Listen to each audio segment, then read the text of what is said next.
एक समय की बात है, सोनी अपनी पढ़ाई के लिए शहर आई हुई थी। सोनी की एक सहेली थी जिसका नाम रोहिणी था।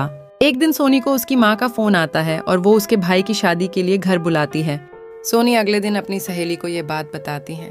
मैं अपने घर रामपुर जा रही हूँ। अरे वाह, ये तो बड़ी खुशी की बात है। पर तुम भी मेरे साथ जा रही हो, समझे ना? कोई बहाना नहीं चलेगा। क्यों नहीं, मैं भी चलूंगी तुम्हारे साथ। दोनों सहेलियां बड़ी ही खुश होती हैं और रामपुर जाने की तैयारी में लग जाती है। एक हफ्ते बाद दोनों रामपुर पहुंच जाती हैं। सोनी का इतना बड़ा घर देखकर रोहिणी दंग रह जाती है और हर तरफ शादी की तैयारी चल रही होती है।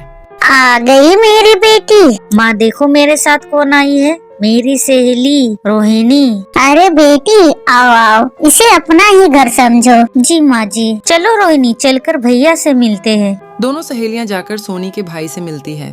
राज अपनी बहन को देखकर बहुत खुश होता है।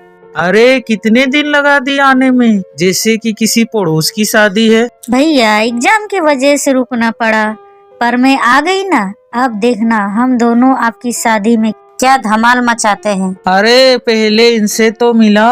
अरे मैं तो भूल ही गई, ये मेरी सहेली रोहिणी है। उसके बाद सोनी रोहिणी को अपना कमरा दिखाती है और दोनों बिस्तर पर पड़ जाती है और आंख लग जाती है। अगले दिन दोनों अच्छे से तैयार होकर शादी की तैयारी में लग जाती है। 2 दिन बाद राज की शादी हो जाती है और उसके घर एक सुंदर सी दुल्हन आती है। अरे सोनी, तुम्हारी भाभी घूंघट क्यों की हुई है? अरे ये शहर थोड़ी है, यहाँ बड़े बड़े को घूंघट करना पड़ता है। पूरी शादी अच्छे से निपट जाती है। अगले दिन सोनी और रोहिणी को वापस शहर जाना होता है क्योंकि उसकी कॉलेज की काफी छुट्टियां हो चुकी थीं। रोहिणी को शहर जाने का बिल्कुल मन नहीं होता। उस रात वो बड़ी उदास होती है। जब सोनी सो रही थी तब रोहिणी उठकर बाहर टहलने लगती है। टहलते टहलते रोहिणी बालकनी में जाकर खड़ी हो जाती है। अच्छा मौसम होता है और ठंडी ठंडी हवा चल रही होती है। फिर उसका ध्यान नई नवेली दुल्हन पर जाता है। अरे ये इतनी रात को छत पर क्या करने जा रही है? रोहिणी उसके पीछे पीछे जाने लगती है और छत तक पहुंच जाती है। छत पर वो घूंघट में बस चलती जा रही थी। उसके बाद वो अपना घूंघट ऊपर करती है और आसमान में पूरे चांद को देखने लगती है। आज तो चांदनी रात है और मेरा मकसद पूरा हुआ। आखिरकार मैं इस घर की बहू बन गई। अब मैं सबको खत्म कर दूंगी, सबको खत्म कर दूंगी। हे भगवान, ये सोनी की भाभी ऐसे क्यों हंस रही है? इनको आखिर हुआ क्या है? रोहिणी छुपकर सब देख ही रही थी। तभी सोनी की भाभी पीछे मुड़ती है और फिर उसका चेहरा देख सोनी वहीं जमीन पर बैठ जाती है। वो कोई खूबसूरत लड़की नहीं बल्कि चुड़ैल होती है। रोहिणी के गले से आवाज ही नहीं निकल रही थी। उसको कुछ भी समझ नहीं आ रहा था कि वो क्या करे। वो जैसे तैसे खुद को संभालती है और अपने कमरे में भागती है। सोनी, सोनी जल्दी उठो। क्या हुआ रोहिणी, तुम ऐसे हाँफ क्यों रही हो? क्या कोई बुरा सपना देख लिया? सपना नहीं, सच में देख कर आ रही हूँ। तुम्हारी भाभी है ना, वो कोई और नहीं, वो चुड़ैल है। सोनी, मैंने खुद उन्हें छत पर हंसते हुए देखा है और वो आसमान के चांद को देखकर हंस रही थी। वो ये भी बोल रही थी कि वो सबको मार डालेगी। क्या रोहिणी, तुम भी ना किसी किसी मजाक करती हो। चलो तुम्हारा वहम दूर करती हूँ। नहीं रे, मैं कहीं नहीं जाऊंगी, चलो मेरे साथ। सोनी रोहिणी की एक नहीं सुनती और उसका हाथ पकड़कर राज के कमरे तक ले जाती। उसके बाद वो दरवाजा खटखटाती है। अंदर से दरवाजा सोनी की भाभी खोलती है और उन्होंने अभी भी लंबा सा घूंघट किया हुआ था। जी बोलो दीदी, क्या हुआ? और इतनी रात को क्या कर रहे हो यहाँ? मेरे दोस्त को बुरा सपना आया तो बस मुझे आना पड़ा। अच्छा, सबसे पहले आप अपना घूंघट ऊपर कीजिए क्योंकि मेरी सहेली आपका शक्ल देखना चाहती है। जी दीदी, अभी करती हूँ। घूंघट वाली बहू अपनी घूंघट ऊपर करती है तो उसकी बेहद खूबसूरत शक्ल देखकर रोहिणी हैरान ही रह जाती है कि आखिरकार ये कैसे हो गया। उसने खुद अपनी आंखों से उसका चुड़ैल वाला रूप देखा था। सोनी फिर रोहिणी का हाथ पकड़ती है और उसे चलने को बोलती है। फिर दोनों कमरे में वापस जाने लगते हैं। जाते हुए रोहिणी फिर से पीछे मुड़कर देखती है तो उस घूंघट वाली बहू की अजीब मुस्कान उसे परेशान कर देती है, जैसे मानो की चेतावनी दे रही हो, मुझसे पंगा मत लेना। रोहिणी को ये सब बिल्कुल सही नहीं लग रही थी। उसे बस यही समझ आ रहा था कि वो वहीं रहकर सब ठीक करना है और सबके सामने उस घूंघट वाली चुड़ैल बहू का सच लाना, वरना सबकी जान खतरे में पड़ जाएगी। अगले दिन रोहिणी शहर जाने के लिए सीढ़ियों से गिरने का नाटक करती हैं। मैं गिर गई। हे भगवान, ये क्या हो गया? लगता है मेरा पैर टूट गया।